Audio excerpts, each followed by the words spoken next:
il y a longtemps que les Américains d'un côté et les Anglo-Saxons d'une manière générale en Europe rêvaient d'une grande intégration économique entre les États-Unis d'Amérique et l'Union européenne, les pays de l'Union européenne. Mais ce projet avait capoté dans la période de la guerre froide parce qu'il était trop ouvertement provocateur à l'égard de la Russie. Il a donc réapparu immédiatement après la chute du mur de Berlin, progressivement mais fermement. En 1998, une première formule est proposée. Elle est repoussée par le gouvernement français, qui était à l'époque celui de Lionel Jospin, Jacques Chirac étant président de la République. Les protagonistes ont donc attendu et puis ressorti leur projet en 2006, et cette fois-ci sous la forme de 2 rapports, l'un présenté par une démocrate chrétienne, l'autre par une membre du SPD, le Parti social-démocrate allemand. Et c'est en 2006 que le Parlement adopte l'idée d'un projet de grand marché transatlantique. Il s'agit d'un marché de manière assez banale, maintenant on connaît la formule, entre les États-Unis et l'Union européenne, un marché sans entrave, sans réglementation financière, enfin bref, tout ce qui fait les merveilles d'un marché unique où prévaut la concurrence libre et non faussée.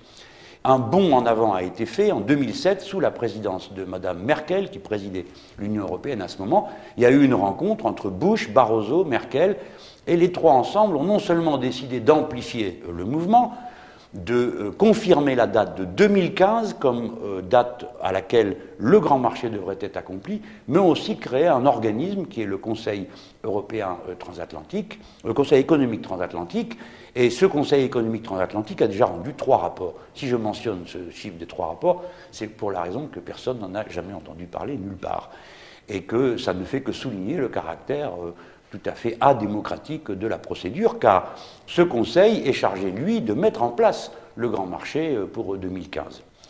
Alors, ce marché, il pose le problème suivant.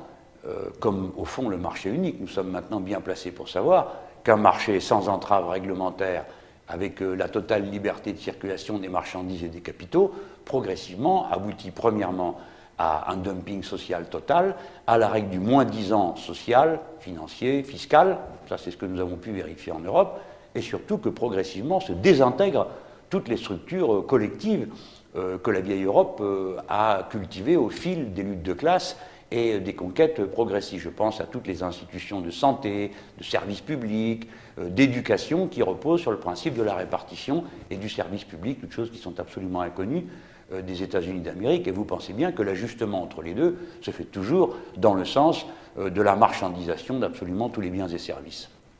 Voilà donc comment les choses, dorénavant, avancent, et il y a un organisme qui s'est constitué, un organisme parlementaire, dans lequel on trouve une délégation du Parlement européen, une délégation des 2 assemblées américaines. Et ce Conseil économique transatlantique, eh bien lui, il est coprésidé par le proche conseiller du président des États-Unis d'Amérique pour les questions économiques, et en Europe par le commissaire, le membre de la Commission européenne, qui est un social-démocrate allemand, qui a en charge, donc, avec son homologue américain, de tout faire pour que les choses avancent. Voilà. Donc c'est ça le grand projet, le grand marché transatlantique. Il a été voté systématiquement par la droite, tout le Parti socialiste européen, inclus les Français. De temps à autre, il y en a un qui s'abstient de Français, mais c'est le maximum de résistance qu'ils aient opposé à ce projet. Et évidemment, seul vote contre le groupe de la gauche unie européenne. Je crois que l'un des enjeux pour, je dirais, la liberté citoyenne des citoyens européens, c'est de pouvoir se saisir d'une question pareille, car elle ne manque pas d'ambition. Il est dit dans la dernière résolution du Parlement, elle est très récente, elle date du 26 mars de cette année, il est dit que le projet est de faire en sorte que ce partenariat soit ancré pour cette génération et les générations futures. Tout ça dans le dos des citoyens. Incroyable, non ?